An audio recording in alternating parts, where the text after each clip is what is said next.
Ош өзгөн маршруттук каттамынын линиясы талашка түштү. Таңга жук тартышкан тараптар бири-бирине каттамга чыгууга тоскоол болушуп, айтор өздөрүнүн чындыктарын бетке салышкан. Трансордо жана Ниет Air аттуу жоопкерчилиги чектелген коомдору буга чейин да аталган каттамдын үстүнөн бир топ талаш тартышка барышкан. Деген менен ушул күнгө чейин Ниет Air ЖЧКсы жүргүнчүлөрдү сапаттуу тейлеп келишкендигин айтып, Ош өзгөн каттамын башка бир ЖЧКга өткөрүүгө негиз жок деп белгилешти. Нарушение болуп, же элди ташый албай калып, же элден жалып түшүп, мына немелер шопурлар иштебей атат, ташый албай атат, бизде андай мындай деп жалып болуп, же ошондой болуп, анан бир-эки нарушениябызды көрсөтүп, анан давай силер иштен чыккыла. Биз иштейбиз десе, биз макул элек. Бизде эч кандай элден жалып болбогондон кийин, биз элдик мындай нормальный тейлеп аткандан кийин, булар жок жерден эле ортодон келип эле биз тейлешибиз керек, силер чыккыла деп, мурунтан иштеп аткан 15 адамдын укугун тебелеп, бизди кубалап атат да. Ушул эле каттамда учурда эмгектенип жаткан дагы бир айдоочунун айтымында Трансордо ЖЧКсынын башчылары соттору менен ич ара келишип алгандыктанбы айтор мыйзамсыз чечим чыгартып үлгүрүшкөн. Бирок бул чечимди чыгарган сотко Ниет Air ЖЧКсы чакырылбагандыгын айтты. Октябрда конкурс уюштурган бизге.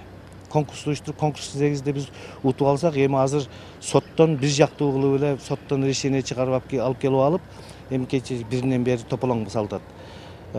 Биздин берде турганыбыз өзү алды 25 жыл иштеген, 26 жыл иштеген аксакалдарыбыз бар. Ал эми күнөөлөнүп жаткан Трансордо ЖЧКсынын башкы директору Мырзамат Чыңгараевдин айтымында ар бир кадамыбыз мыйзамдуу, эл катары конкурска катышып, Ош өзгөн каттамын биздин ишкана утуп алган. Бирок Ниет Air ЖЧКсынын айдоочулары тоң моюндукка салып эле мыйзамды тебелеп жаткандыгын айтты.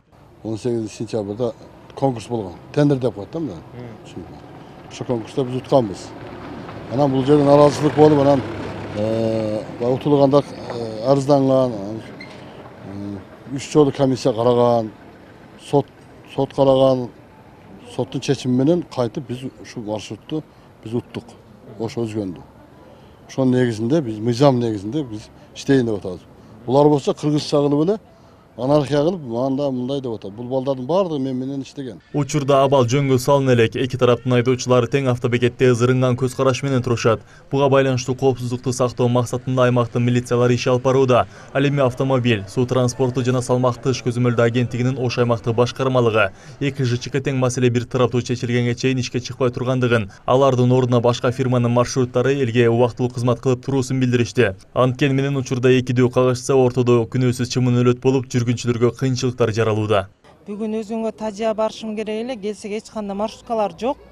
Өзгөнгө барбайбыз деп, биз дагы бара турган жерибизге бара албай атабыз. Таксилерге барсак 100 сомдун башын сүлөйт. Ошон үчүн азыр эч жака кете албай туруп калдык. Эмне себеп болгонун биз да түшүнбөй атабыз. Ош өзгөн маршруттук каттамы күнүнө жүздөгөн жүргүнчүлөрдүн жол көйгөйүн чечет. Анықтан ЖЧКлардын эле эмес, жалпы элдин тагдыры, турмуш тиричилигин ойлоп, эртерээк оң тарапка чечилүүсүн тийиштүү кызматтар колго алуусу шарт дейт жүргүнчүлөр. Абай Нурбашибеков, Кудайберди Ханов, Ош Бирим жаңылыктары.